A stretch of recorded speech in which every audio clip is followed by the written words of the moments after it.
most mind-boggling paradoxes of all, that to see the ugly doesn't perpetuate it. Resisting the ugly perpetuates it. Well, how does that work? Thoughts become things. Remember, your thoughts are 99% in alignment with truth, with your desires, with your power.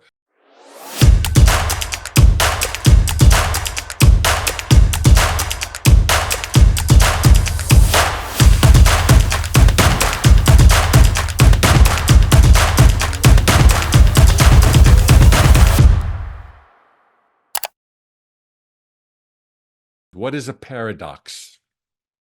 According to Oxford Languages, a paradox is a seemingly absurd or self-contradictory statement or proposition that, when investigated or explained, may prove to be well-founded or true.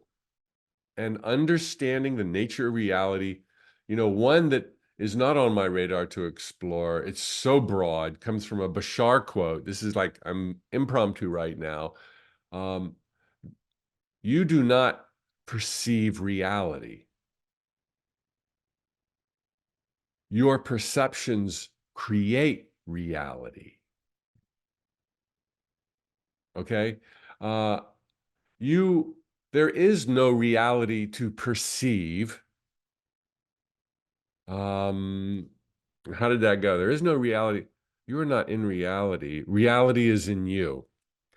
A similar follow-up also said by Bashar. I mean, there is no world out there and you independently watching it. You're creating it. You're streaming it into place all the time. You're just seeing yourself projected, your beliefs, your thoughts, your presumed identity. Speaking of paradoxes, that's quite the paradox, that there is no reality. There's no reality but what you perceive. Your perceptions create that reality.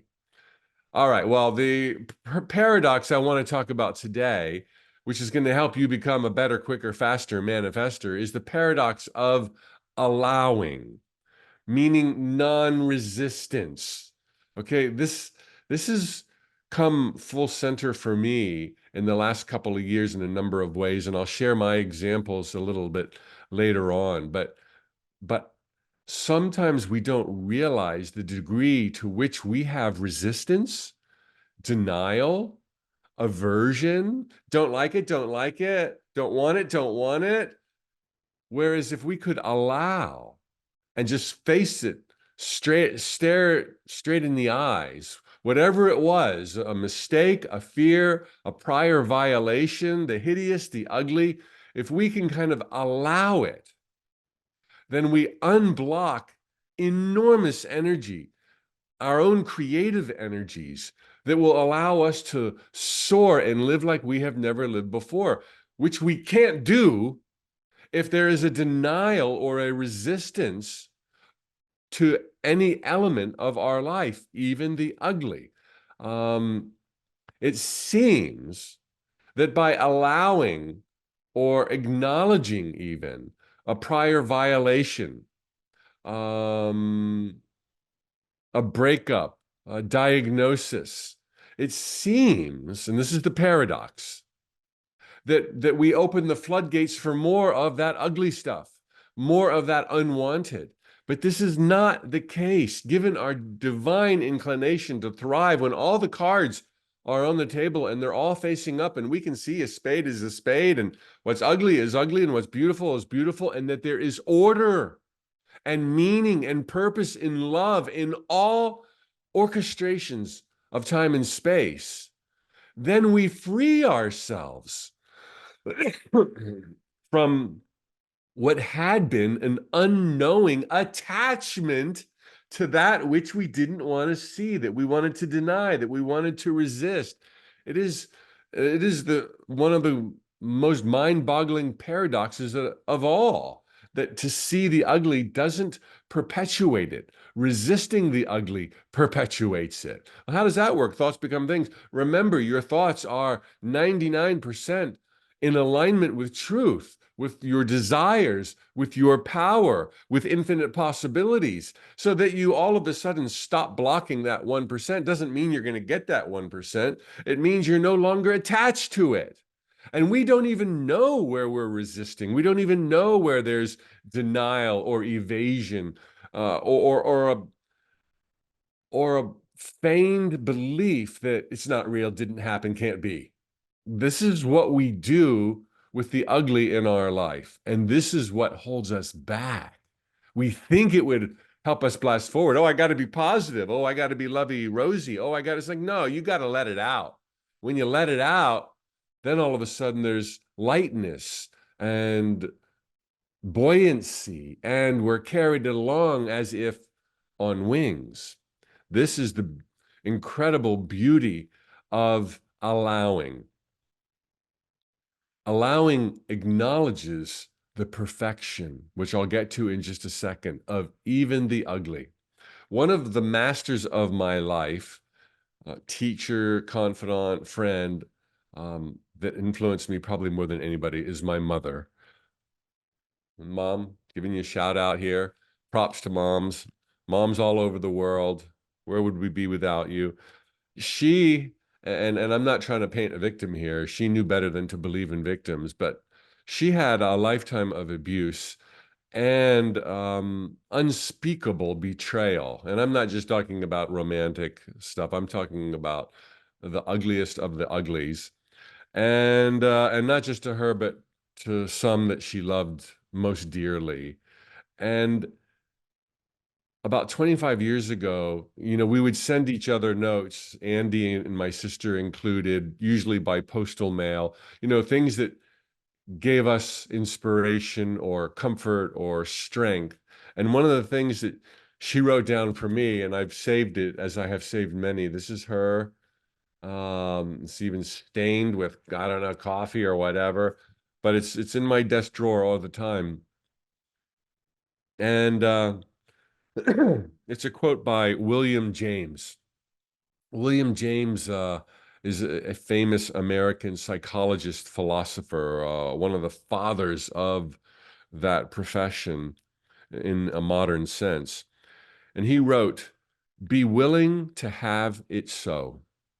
Acceptance of what has happened is the first step in overcoming the consequences of any misfortune. Be willing to have it so." Honestly, being far more, having a far easier life than my mother had.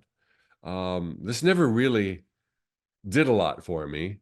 I could see its wisdom. I'm sure all of you could resonate with the wisdom and be willing to have it so. Acceptance of what has happened is the first step in overcoming the consequences of any misfortune. I didn't have those kind of misfortunes or issues. But now, as we fine tune our thinking into the nature of reality, it's like, well, yeah, there's definitely been some resistance on my part, denial. Unknown, completely unknown. That's the trick here. And so it's come to have a greater relevance in my life. And so the idea of resistance existing, as you've heard many say, what you resist persists, as I've been alluding. Resisting lack, resisting scarcity, like, no, I'm okay, I got it, it's good, doesn't create wealth. Only focusing on wealth creates wealth. I mean, too many people I know in business focus so much on expenses that they never focus on revenues. A simple but really important thing. Yeah, keep the costs down, but always be mindful of, like, what doors can I knock on next to move towards abundance. Focusing on sickness or disease does not create health. Neither does resisting sickness or disease. You know, only focusing on health creates health. We hear a lot from cancer patients who, it's often a celebrity. They'll come out, I've got cancer, and they'll say, I'm going to war. I'm not going to go without a fight. Yes, sometimes that works given our inclination to succeed. But are you okay with sometimes? Is war the right thing? Are you looking at it through the proper lenses? Are you seeing it as this insidious disease outside of yourself that has just randomly, by chance, maybe through sheer genetic lottery, begun attacking your cells and devouring them? And now you're going to declare war? Does that not imply that you've completely forgotten that you are a divine creator of all you experience, including genetics and likelihoods and probabilities, and that using our power, we can choose another way to navigate? And maybe that other choice would be to dance with cancer, maybe to love the cancer. I know that might sound um, paradoxical or insulting, um, but maybe by the end of all of this, it'll make a bit more sense. And don't worry about my little cough. I've had this little cough for like 10 days and it's gotten stronger and now it's going away. And it's the only symptom I have. No sore throat, no fever, no nothing, just this annoying little cough that's that I love. I'm loving my little cough. It's giving me a little breathing room that I didn't otherwise have. It's serving me. Do you see that? Making excuses, blaming, pointing, this annoying little cough just kind of happened to me. It's a blessing. It is truly a gift. I love my cough. What are you here to tell me? We're going to work through this together because my inclination is so to be in health, as is yours. That the cough is just like, hey, you're forgetting something. That's for each of us to figure out. And I've got my clues as well. But the idea of loving the cough or the cancer or whatever it is, or the blister on your foot, my foot, um, here's how we do it. And I have shared this story once or twice in the last 3 years, so forgive me if you've already heard it. In the mid 1980s, I was working for Price Waterhouse in Boston, Massachusetts. And then, like most recently, but not anymore, I would work myself into a tizzy, like go more, faster, push. We bill by the hour, and the partners you work for want you to charge all your hours to the clients, but the clients don't want any of those hours charged to them. So there's this charge the hours, don't charge the hours, eat the hours, work more hours, charge less. It's like, oh, this. So I would literally be running, physically running in the office of Price Waterhouse in Boston from my little cubicle to the coffee machine, running. And every day I'd be in this frenzy. And I had this knot, like a knot that you tie, a knot in my stomach 24/7. Every day, every week, nonstop, there was a knot, metaphorically, in my stomach. I was just always upset. And there was somebody channeling back in the mid 1980s. Um, and it was on a radio station when people listened to radio. And it was a weekend, and they were offering sessions. So I called in after the channel was done, and I got a channeled reading. It was very, very good. I asked about a girlfriend at the time. I asked about reality. I asked about enlightenment. I asked about the knot in my stomach, and I said, "What's wrong with me?" I couldn't see the obvious. Like I didn't know why I had a knot in my stomach. I needed running shoes in the office, but I couldn't see the connection. I was like, "What's wrong with me?" And my stomach is always upset. I can hardly eat, losing weight. Like, what's wrong with my body? And immediately the channel said, "There's nothing wrong with your body. You have a perfectly healthy body, and your body is behaving in response to your input in a perfectly healthy way." And I remember at first being like, you didn't hear my question. And then I remember laughing like, oh, the light went on. It's like, oh, oh, my body, it's not my body. It's not my body. It's me. It's my mind. It's what I'm putting myself through. And a healthy body would react to what I'm putting myself through by giving me a knot in the stomach. Like, yeah, I was too driven, too intense, too unrelenting, too forceful, too adamant, too demanding. And this is how my healthy body reacted to such excessive stimuli. It was like, oh my God. And from that point forward, it's like, oh, I don't have a sick body. I don't have a sick body. I have a body that's signaling to me that there's better ways to approach my schedule, my work, than what I'm presently doing. And that was solid gold. It was like, oh, I don't have to figure out what's wrong here. Nothing's wrong here. Just change your behavior. And I did, and the knot went away, and now I have AFib. So I'm learning at a different level, and maybe slightly different things. And actually, the AFib's gone. But I'm working, playing both ends to the middle, conventional medicine, meditation, introspection, journaling, doing it all, dancing with this blessed signal that my healthy body is reacting to how I overreact to my to-do list. Yeah, maybe we'll talk more about that later. I had some really great revelations of how stubborn I've been, even of most recently. Um, so okay, I'll tell you this. When I was in the hospital, I could recall that, doing these 4 days of testing just, a few days ago. And I could recall even in AFib in the last few months when it would not go away anymore. Um, there were some mornings where I was, sitting here working and I had all these things, so many things to do. And I remember being worked up about it, really worked up, like, like I get all the time, like I was running to the copy machine and like, and I remember thinking, this is not good for your AFib, Mike.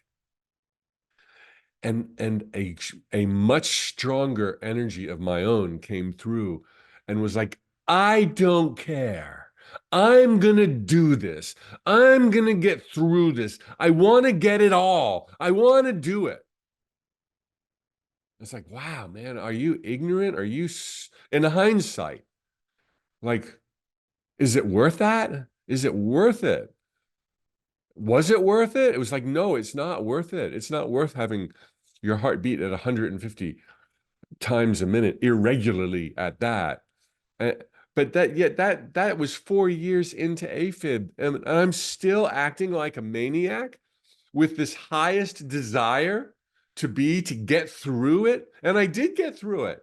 You can push and shove and force and make things happen, or you can allow and follow the light and your intuition and make things happen. And that's what I'm learning to do. And sitting there in the hospital is like, man, you really chose to push and force. Anyway, that was really like powerful. Okay, I hope that has meaning to somebody out there. But we can delude ourselves and think we're doing things wisely, and realize that maybe we're being stubborn and refusing to see alternatives. Okay, so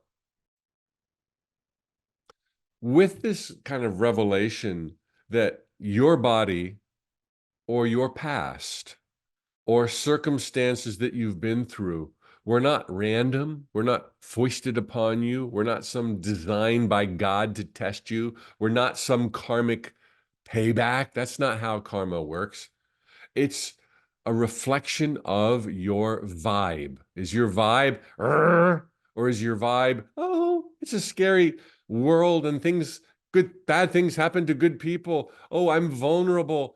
Oh, when you start realizing that these symptoms are signals of your behavior, are reflections of your vibration. Instead of going to war with them, you can say, oh, bring it on. What am I missing? And you got to be ready to hear it. And it might take a gong in your head to finally hear it, but it's been whispering to you for a long time. And it's not just physical ailments. It could be the lack. It could be poverty consciousness. It could be relationship issues. It could be confidence issues. It could be a denial of the fear. It could be all of those things bottle up emotions as well. And if we start seeing the symptoms as invitations for clarity, even if it's cancer, you can go for the clarity and be relieved. As we've said many times, there are countless stories of spontaneous remission of cancer and tumors that were there one week and gone the next. And that's how, and that's why, because there's this inner play and this inner reflection of how else could I view this and what have I not been seeing and where has there been resistance? And it's the symptoms that will lead you to the revelation that you most need. The symptoms are among your greatest gifts. The symptom of lack, the symptom of poverty, the symptom of illness, the symptom of loneliness. They're saying, come here, I know it hurts. This is why I'm here, to help you fix it, to help you see things differently, to help you allow, meaning open the dam, feel the emotions, let the light in. And then you'll see the true nature of your creativity, that you've always been a healthy person, physically, mentally, spiritually, but there's been these blinders and these blocks due to denial and resistance. This can be huge in one's pilgrimage to gaining dominion over all things. Absolutely huge. Getting rid of the denial, the evasion, the resistance.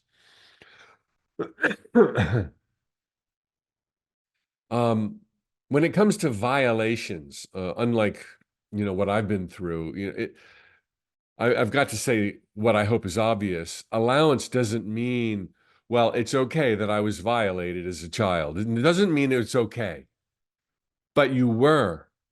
It happened, and now you get to choose how you're going to move forward.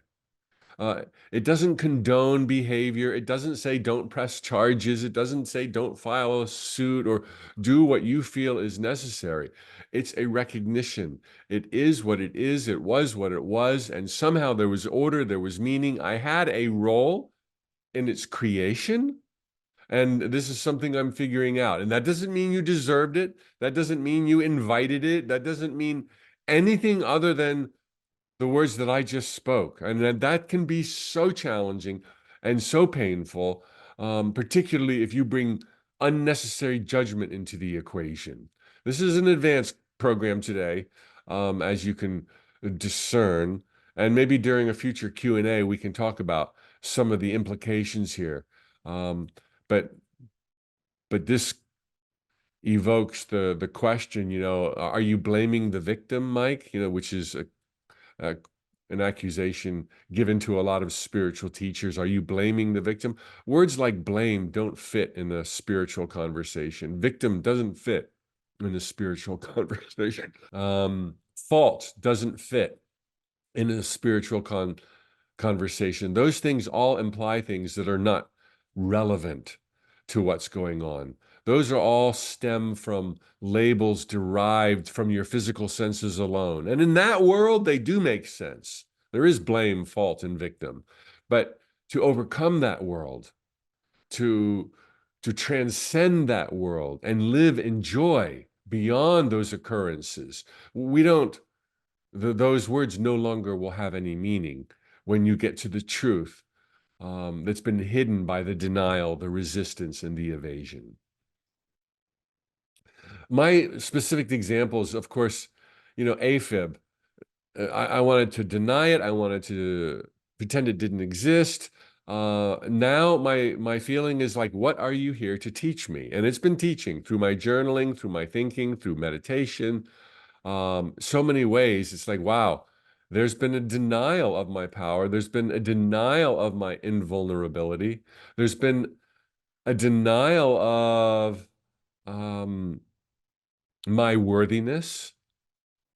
All of those things so relevant. Why? Why deny those things? Why do you think you have to do so much? Why do you think you have to get it right? You just work with what you know. You're worthy. You're of the divine. You're you've passed the test. That's how you got here.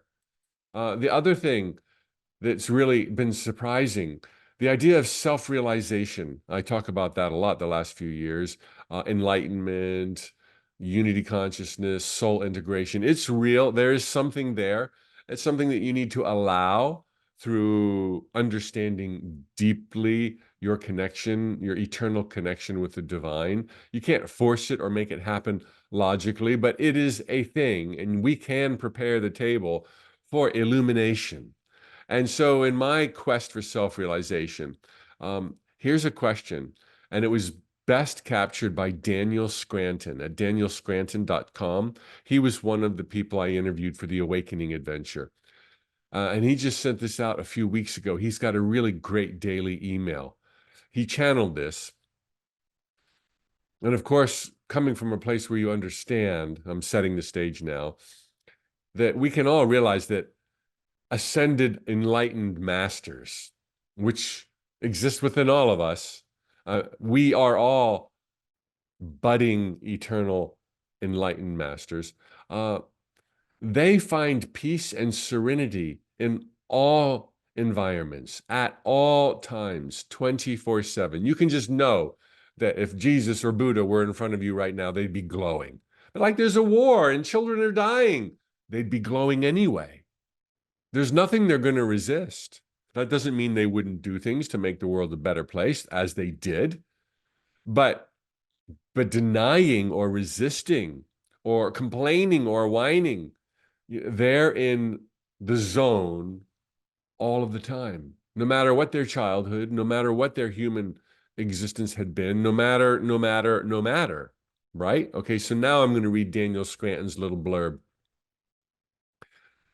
Speaking to people like me who want to be self-realized, okay? And I'm sure you can relate in some way. If you want to get to the fifth dimension more quickly, which is, I believe, Christ consciousness, if you want to be an ascended master more quickly, then ask yourself, why? Why do you want that? Ask yourself, what is it that I am trying to avoid in the fourth dimension? The fourth dimension is where probably all of you are right now. What are you trying to avoid, Mike Dooley? Ooh, my God. What is it? Okay. What is it I am trying to escape from? What's wrong with the fourth dimension, Mike Dooley? Why do you want to get to the fifth dimension, Mike Dooley? When you have the answers to those questions, you will have the keys to your spiritual evolution, because you will then know what you are there at this time to release your resistance to. Did you get that? When you have the answers to why you want to ascend and live in total serenity, why do you want to do that?